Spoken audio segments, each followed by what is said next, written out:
Life.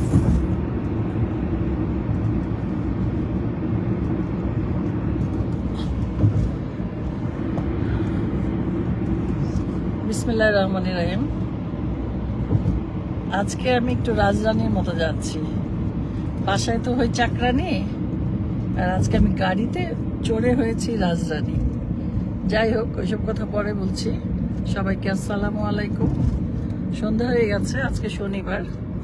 কয়েকদিন খুব বেরিয়ে এলাম বিয়ে বাড়িতে। আসলে আজকে আমার বিয়ে বাড়িতে গিয়ে গাড়িটা নষ্ট হয়ে গেছে, গিয়ার চলে গেছে। তো কালকে আমরা একটা ভাড়া গাড়িতে আসছি, এসে আজকে অন্তু নিয়ে গেল গাড়িটা সারাতে। তো গিয়ার বক্স চেঞ্জ করছে, অনেক কিছু করছে। আমার আবার কাজ, একদিন গাড়ি না থাকলে আমার অসুবিধা হয়ে যায়। তো এই জন্য শান্তর আব্বা আসতে মানে ছিল শান্ত। ওরা আজকে ওর বাবার সাথে কারোর সাথেই দেখা হয়নি, শান্ত না অন্তু নিয়ে গেছে গাড়ি। আর বড় ছেলে গেছে একটু দাওয়াতে। তো যাক, সমস্যা নাই, আমি দেখাচ্ছি। এই আমার সাহেব, আর হলো আলী হোসেন। আমার সাহেবের গাড়ি চালায়, আমার ড্রাইভার নাই। সেও আগে ড্রাইভার তার ছিল না, এখন একটু অসুস্থ দেখে গাড়ি চালায় না, চালাতে পারে না। আর তার আমাদের আরেকজনে আছে। আমাদের নাম ক? আসসালামু আলাইকুম, রাসেল। আচ্ছা, তো রাসেল আছে আমাদের সাথে, আলী হোসেন আছে, আর আমার শান্তর আব্বা। মানে আমি শান্তর আব্বাই বলি, নাম ধরে বলি না কখনো। সে আছে, সকাল থেকে রান্না টান্না করে খেয়ে ওদের জন্য গুছিয়ে বের হয়েছে। আমার একটি রিহার্সাল আছে, তো এই জন্য এই গাড়িতে যাচ্ছি, আবার এই গাড়িতেই ফিরবো। তো আমরা এলিভেটেড এক্সপ্রেস দিয়ে যাচ্ছি। তারপর তো নামার সময় অনেক ভিড় হয়, একটু অন্ধকার, যেহেতু গাড়ি এখানে লাইট নাই, তাই এই যে মানে দেখ, আবার 80-র উপরে গেলে কিন্তু কেস খাইবা। আমি তো জানি ভালো, ভিডিও মামলা হয়ে যায়। হ্যাঁ, অনেকে যায় দেখছি আমি। আমরা দেখি, আমি সামনে যাই, আবার একটু স্লো করে দিই। আর ওঠেও না, এখানে উঠাইও না, ওঠার দরকার কি অত ইসের। তাহলে 80 উঠলে তো অনেক। হ্যাঁ, ক্রাশ কুইন, আসসালামু আলাইকুম। ওয়ালাইকুম আসসালাম। বিপ্লব ওয়াচিং, থ্যাংক ইউ বিপ্লব, আপনি দেখছেন বলে। গত কয়েকদিন ধরে আপনার একটা ছবি আমাদের সামনে আসছে, দেখছিলাম আপনার অভিনয় এবং কি রকম চিকন ছিলেন। ও তাই নাকি? কোনটা আমি দেখি নাই। এখন তো অনেক এআই দিয়ে অনেক কিছু করে বা ট্রল করে আমাকে নিয়ে। ওই যে একটা বিদেশি একটা মেয়ের, সে ওখানকার চায়না না যেন কোথায় দেখলাম, মাথায় ইয়ে চুলের জিনিস দিয়ে। তো ওইটাতে আমার কথা যে ওনার নেটওয়ার্কের সমস্যা। তো যাই হোক, আচ্ছা আবু জাফর, আপনাকে ধন্যবাদ। তো যাই হোক, তাড়াহুড়া করে বের হয়ে গেলাম। থালাবাটি ধুয়ে কিছু রেখে আসছি, সময় নাই। ওরা ফোন করছিল যে আপা আসবেন কিনা, তা আমি বলছি যে আসবো, না হলে আমাকে আবার অন্য গাড়ি উবার করে যেতে হতো, নইলে মেট্রো রেলে যেতে হতো। সময়ও কম ছিল। এলিভেটেড দিয়ে তো তাড়াতাড়ি চলে যাব, কিন্তু পরের কথা হলো ওখানে নামার সময় অনেক ভিড় হয়, বিশেষ করে সকালে আর সন্ধ্যায়। কথাটা সেই ছিল, নাম কি তা তো জানি না, কোন কথাটা। তো আমি যাব আসলে সচিবালয়ে, বিদ্যুৎ ভবন আছে, ওদেরই একটি নাটক। ও আমাকে ছাড়া করবে না, আমাকে নিয়েই গল্পটা লিখেছে। আমি ওখানে চেয়ারম্যান। ভালো চরিত্রটা, কথায় কথায় লাথি মারি, ওই যে যা চরিত্র আমার আর কি। নাটকেও তাই করেছে। এই প্রথম এটা রিলিজ হবে। প্রজাপতি বোধহয় না, প্রজাপতি কথা বলে। ওদের আগে করেছি কাজ, অনেকদিন করতে পারি নাই, কারণ সময় পাই না এখন আর নাটক করার, কারণ রিহার্সালে যেতে হয়। আর তারপরে শোয়ের দিন তো আছেই, সেটা অন্য কথা। রিহার্সালটাই সময় করতে পারি না। আর দূরে সেই সচিবালয়ে উত্তরা থেকে ওখানে যেতে অনেক সময় লাগে। এখন ওইখানে না যে অভ্যাস খারাপ হয়ে গেছে আমাদের। মোবাইল যাই, উত্তরা যাই, দিয়াবাড়ি যাই, ওই পিছন দিকটা যেতে সুবিধা হয়, এদিকটা অনেক ভিড় থাকে, এই আর কি।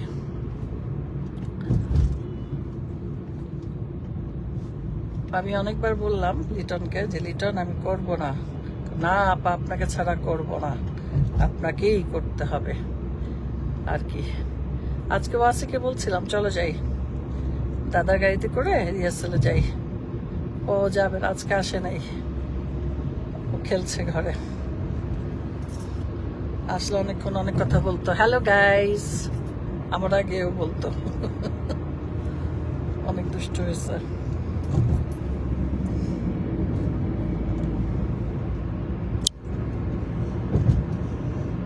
রাতে তো দেখতে ভালোই লাগে, লাইট একটু অন্যরকম।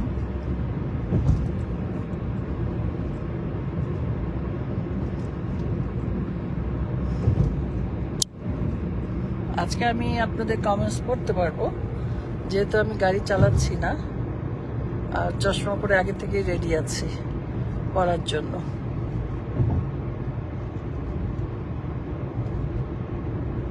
আরাফাত আছে আর কি, আর বোধহয় আসছে না। ফোরজিও আসছে, নেটের সমস্যা হয় অনেক সময়। যাক,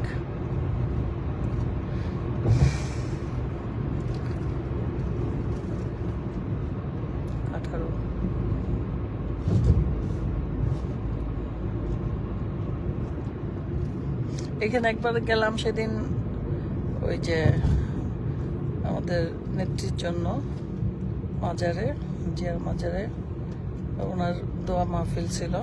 এখানে একটা গাড়ি অ্যাক্সিডেন্ট হলো এই জায়গাটায়। আমি আর ওটা পরে ধরতেই পারি নাই, কারণ এমনভাবে এখানে আমার 1 ঘন্টা নষ্ট হয়েছে। একটা গাড়ি, ওই যে কি একটা গাড়ি চলে মনে হয় এখানে, ভিআইপি না জানো কি, ওটা চাকা বাস্ট হয়ে বাঁকা হয়ে এদিকে পড়ে গেছিল। ব্যাস, পরে দেখি ওইখানে একটা মেয়ে, একটা বাচ্চা আর ওর মা হেঁটে হেঁটে যাচ্ছে। বাচ্চাটা পরনে স্কুল ড্রেস, 7-8 বছরের বাচ্চা। পরে আমি আবার ওদের তুলে নিলাম, তুলে সেই ফার্ম গেটে নামিয়ে দিলাম স্কুলের সামনে। সেদিন বেশি রোদ ছিল, তখন বেলা 11টা বেজে গেছিল, তো ওই জন্য অনেকের কষ্ট হয়েছে।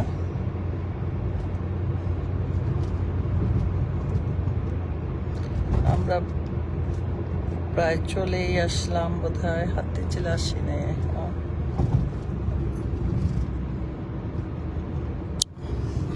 আমরা এফটিসির সামনে দিয়ে যাই, হাতিঝিল এসেই গেলাম। হ্যাঁ,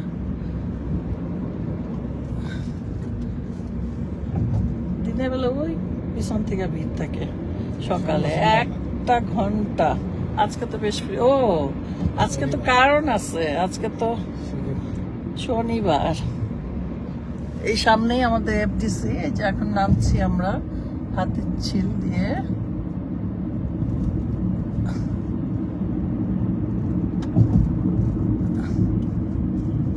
এফডিসির গেটটা পার হয়ে গেল এখান থেকে।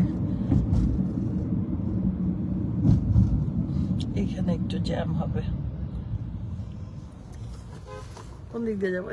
এই দিয়ে, ওই বাম দিক দিয়ে ঘুরে ওই ব্রিজ দিয়ে। হ্যাঁ, কোন তো ওইভাবে যায়, আমিও যাই। নাহলে এখানে রেল ক্রসিং এর জন্য অনেক ভিড় থাকে। এসি বন্ধ করে দাও।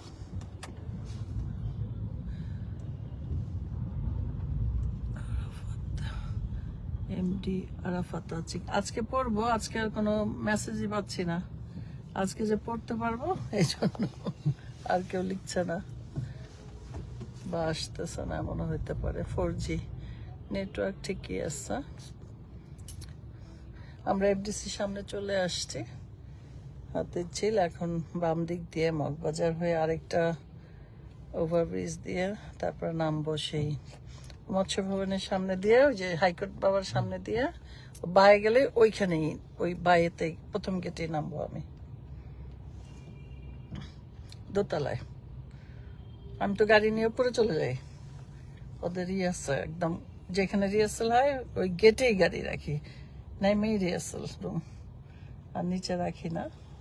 ওরাই বলে না আপা উপরে উঠে যান, আজকে নিচে সিঁড়ি দিয়ে হেঁটে যাবো, অসুবিধা নেই, দোতলায় তো সমস্যা হবে না। এই যে ভিড় আছে।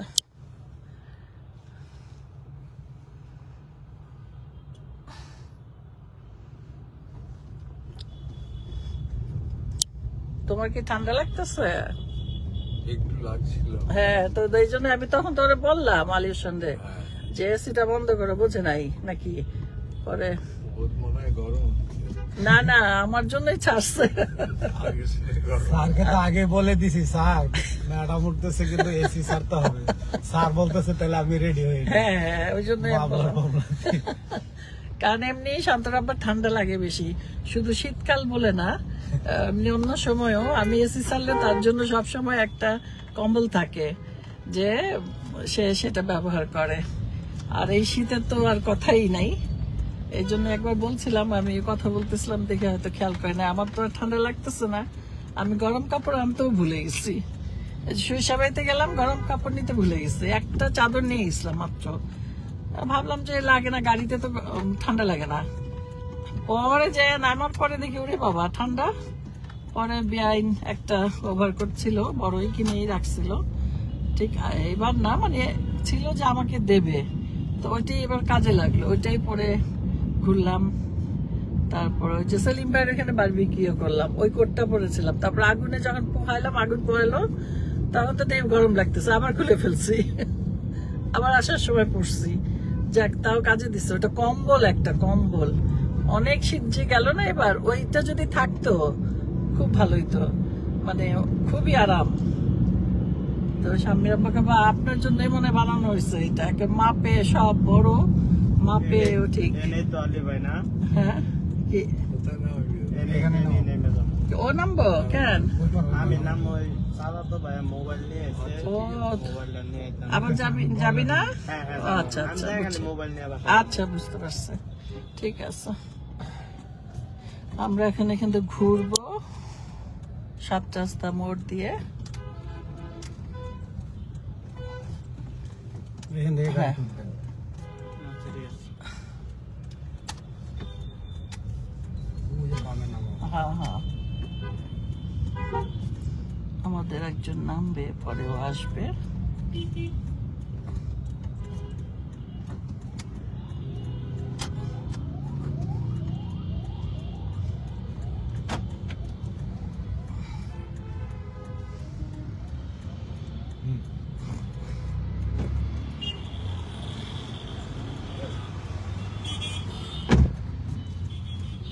লাগে নাই মনে না? হ্যাঁ, এবার লাগছে।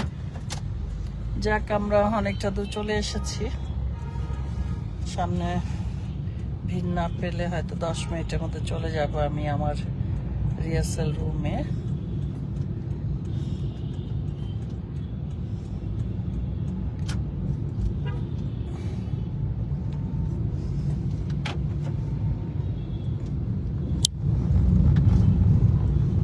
অবশ্য অন্তু আজকে গাড়ি ঠিক করেই নিয়ে যাবে, আজকে গাড়ি হয়ে যাবে আমার, কারণ আমার লাগে গাড়ি।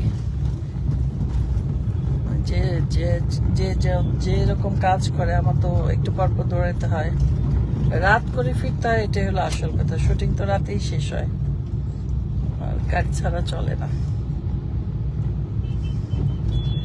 এই জন্য যা যা গাড়ি, এখন গাড়ি 2টা ড্রাইভার, আর আমার নিজেই ভালো লাগে, নিজেকে একটু গাড়ি চালাতে কষ্ট হয় না, শুধু মালপত্রের জন্য একটু কষ্ট হয়, টানাটানি 4 তলায় থাকি তো, আর আমাদের তো লিফট নাই, লিফট থাকলে কষ্টটা হতো না। আগের বাড়ি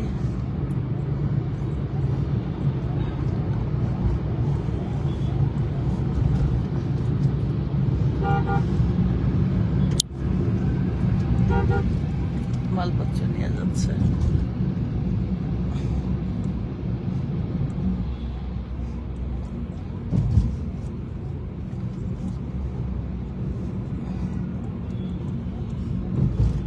আর কোনো ইয়ে পেলাম না, তাই আর পড়তে পারছি না আমি মেসেজ বা কমেন্ট।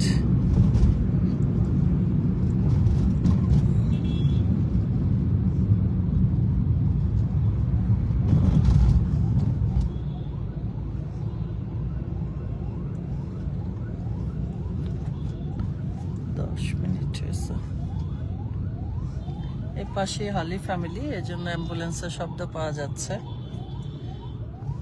এখানে একটু ভিড় আছে।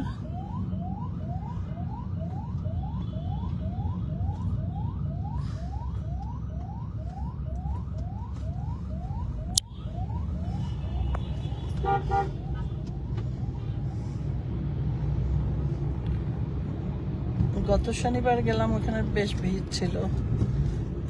মানে আমার পৌঁছাতে গুলিস্থানেই গেছে 20 মিনিট। তখন বুঝতে পারিনি, আমি পল্টন চলে গেছিলাম, পরে আবার গাড়ি ঘুরে গেছে। আজকে আর ভুল হবে না, আজকে আমরা এদিক দিয়ে যাব, সোজা রাস্তা দিয়ে সোজা। হ্যাঁ,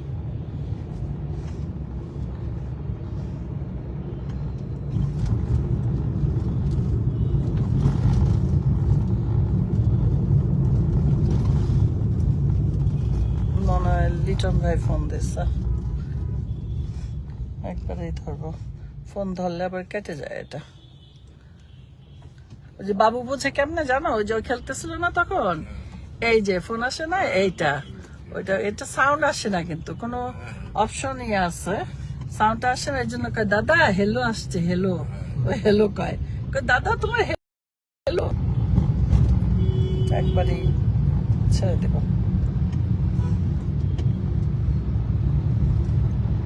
জোবার হোসেন মানিক,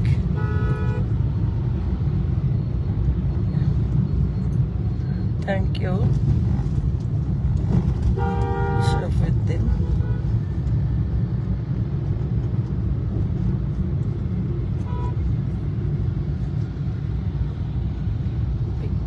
থ্যাংক ইউ। সুখ পাখি, ওই গোলচক্কর দিয়ে করে যেতে হবে।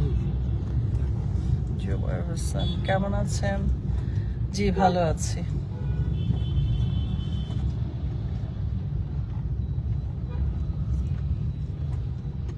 থ্যাংক ইউ শফিউদ্দিন আলী, ভালো কথা বলার জন্য।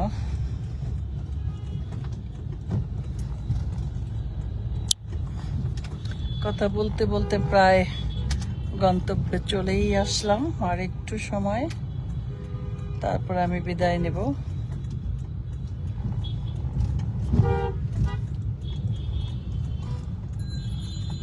সকালে বাবু অন্তুর পিস ধরছে, যাবে উপরে আসলো অন্তু টাকা নিতে, তারপরে দেখি বাবু ওই যে ওই কাপড় দেখে না, জুতা টুতা পরা রেডি।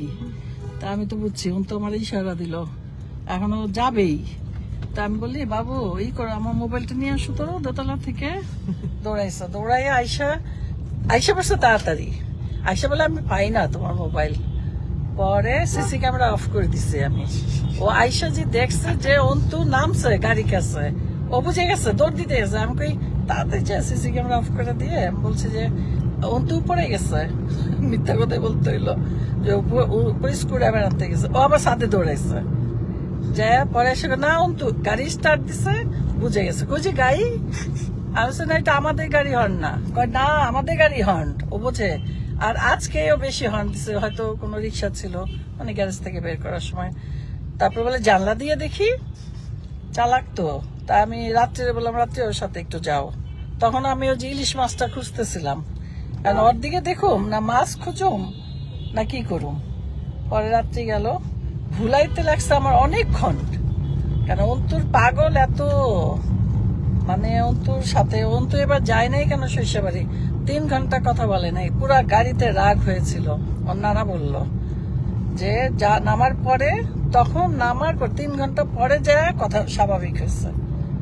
কেন রে অন্তু কেন গেল না, এই জন্যই মানে অন্তু ওরে আনতে গেছে। মানে তখন আমরা যে অন্তু আর আমি যে আমরা নিয়ে আসছি, অন্তুর জন্য অনেক মায়া, অনেক টান। টাকা অন্তরে 10 টাকা দিচ্ছে অফিসে যাওয়ার জন্য, বুঝছো? কয় যে অন্তু তুমি 10 টাকা নাও, নিয়ে নাস্তা খাইও, তুমি অফিস যাবা নাস্তা খাইও। তো অন্তু ওটা রেখে দিছে, আয়সা আবার ওর পকেট হাতাইছে, আসার পরে বাবু আবার ওর পকেটে হাত দিছে, দিয়ে খাই নাই কেন 10 টাকা। ও খুব রাগ করছে অন্তুর উপরে, তুমি খাও নাই, তুমি নাস্তা খাও নাই, এই 10 টাকা কেন ফেরত নিয়ে আসলো? তো অন্তু কয় বাবা 10 টাকায় কি পাবো, ও তো আর বোঝে না 10 টাকা, ও যদি টাকা দিছে ওটা কেন ও খরচ করলো না, খাইলো না। আমি বললাম কইতি তুই যে খাইছোস, এই বাই দিয়ে যাও। এই হলো অবস্থা, আমাদের থেকে টাকা নিয়ে অন্তরে দিয়ে দেয়, ও মাকেও দিবে না, কাউরে দিবে না। অন্তু করে ডাকে, বাবা ডাকে না। এখন একটু বোঝে ও বাবা, কিন্তু অন্তু শ্বশুরবাড়িতে গেছে, বলে যে টাকা দিচ্ছে ওরে কে যেন, কয়টা আমি অন্তুকে দিব, আমারও দিল না ওর মাকেও না, অন্তুর জন্য রেখে দিল। অন্তু সেবার যায় নাই, গতবার ওর নানির বাড়িতে, মানে ঈশ্বরগঞ্জ।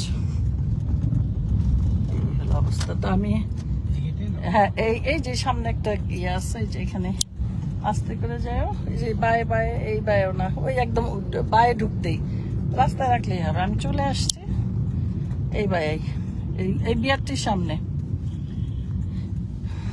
এই রাস্তাটা গেছে কই, আর একটু সামনে, এইটা গলিটা কই, হ্যাঁ ওই গলি, ওইখানে ওই গলিতেই।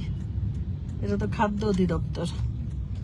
ও যে হ্যাঁ, বায়ার মন না লাগবে না, আমি ওই এটাই নেমে যাবো। ওকে আল্লাহ হাফেজ, সবাই ভালো থাকবেন, আমি নেমে যাবো এখন গাড়ি থেকে।